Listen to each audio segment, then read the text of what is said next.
জানেন আমাদের সচিবালয়ের 7 নম্বর বিল্ডিং এ রাত 1:50-এর সময় আগুন ধরে এবং আমরা 1:52 সময় মেসেজটা পাওয়া যায়। বলতেছি শোনা যায় আমার কথা? জি জি কি বলেন? আমাদের সচিবালয়ের 7 নম্বর বিল্ডিং এ 1:50 মধ্যে আগুন ধরে 6 তলায়। রাত 1:30টার দিকে একটা সচিবালয়ে আগুন লাগে এবং সে আগুন নিয়ন্ত্রণ করতে অনেক সময় লাগে, কিন্তু এখনও আগুনটি নিয়ন্ত্রণ হয়নি।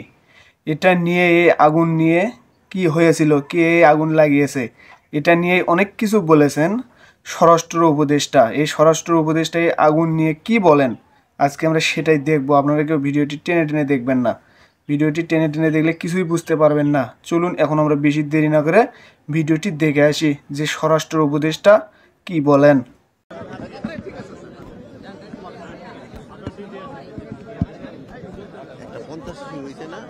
একটা 52 আমরা মেসেজ পাইছি, একটা 54 থেকে আমরা ফায়ার ফাইটিং শুরু করছি। আচ্ছা, এখন শোনা যায়?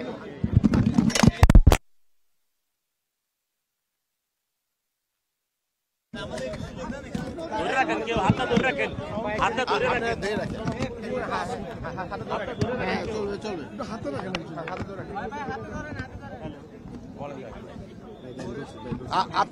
আপনারা তো সবাই জানেন আমাদের সচিবালয়ের 7 নম্বর বিল্ডিং এ রাত 1:50-এর সময় আগুন ধরে এবং আমরা 1:52 সময় মেসেজটা পাওয়া যায় ফায়ার সার্ভিস এবং 1:54 সময় তারা চলে আসে।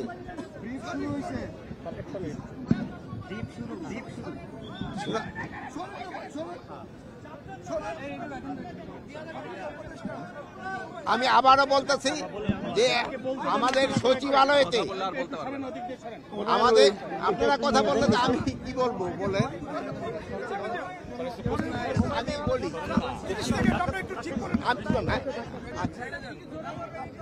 আমি জোরে বলতেছি, শোনা যায় আমার কথা? জি জি কি বলেন? আমাদের সচিবালয়ের 7 নম্বর বিল্ডিং এ 1:50 মধ্যে আগুন ধরে 6 তলায় এবং আমাদের ফায়ার ব্রিগেডকে 1:52 খবর দেওয়া হয় এবং তারা 1:54 থেকে তাদের কাজ শুরু করে এবং সকাল 8টায় আমাদের 8:05-এ আমাদের আগুন সম্পূর্ণ নিয়ন্ত্রণে আসে এবং এই ঘটনায় আমাদের ফায়ার ফাইটার একজন শাহাদাত বরণ করেছেন।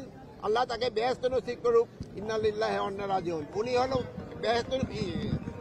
রোড অ্যাক্সিডেন্টে মারা গেছে। উনি একটা পাইপ নিয়ে সচিবালয় থেকে রাস্তা পার হয়ে সচিবালয়ের দিকে আসতেছিল। এই সময় একটা ট্রাক তাকে ধাক্কা দিয়ে তারা আহত করেন এবং পরে তারা হসপিটালে নেওয়ার পরে উনি শাহাদাত বরণ করেন, ইন্তেকাল করেন। আর এর সাথেও আরো 2-3 জন সামান্য আহত হয়েছে, তারা সবাই সুস্থ আছে। আমরা এখন ভিতরে কি হচ্ছে তা আমরা ভিতরে দেখব এবং পুরা সার্চ করার পরে কোনো কিছু পাওয়া যায় কিনা আমরা আপনাদের জানাতে পারবো। আর এটার ব্যাপারে আমরা একটা তদন্ত কমিটি গঠন করে দিচ্ছি। ক্যাবিনেট সেক্রেটারি অলরেডি ইনস্ট্রাকশন দেওয়া হয়েছে, হোম সেক্রেটারি অলরেডি ইনস্ট্রাকশন দেওয়া হয়েছে একটা তদন্ত কমিটি, হাই পাওয়ার একটা তদন্ত কমিটি করে দেওয়ার জন্য। এটা ইনভেস্টিগেশনের আগে আমি তো বলতে পারবো না, ইনভেস্টিগেশনের পরে আপনাদের আমরা জানাবো। কত সদস্য তদন্ত কমিটি হচ্ছে এখন তদন্ত কমিটি কত সদস্য? এটা 5 জন হতে পারে, 7 জন হতে পারে, 9 জন হতে পারে, 11 জন হতে পারে। যেটা এই মুহূর্তে তো আমরা পরে আপনারা জানাই দিতে পারেন। স্যার সচিবালয়ের মতো এত সুরক্ষিত একটা জায়গায় এইভাবে আগুন, শোনেন, অ্যাক্সিডেন্ট তো সব জায়গায় হইতে পারে, এটা তো এই জন্য তো অ্যাক্সিডেন্ট বলা হয়। সচিবালয় হইতে পারে, দেখো তো সচিবালয়ের ভিতরে তো গাড়ি রাখা হয় ফায়ার ব্রিগেড।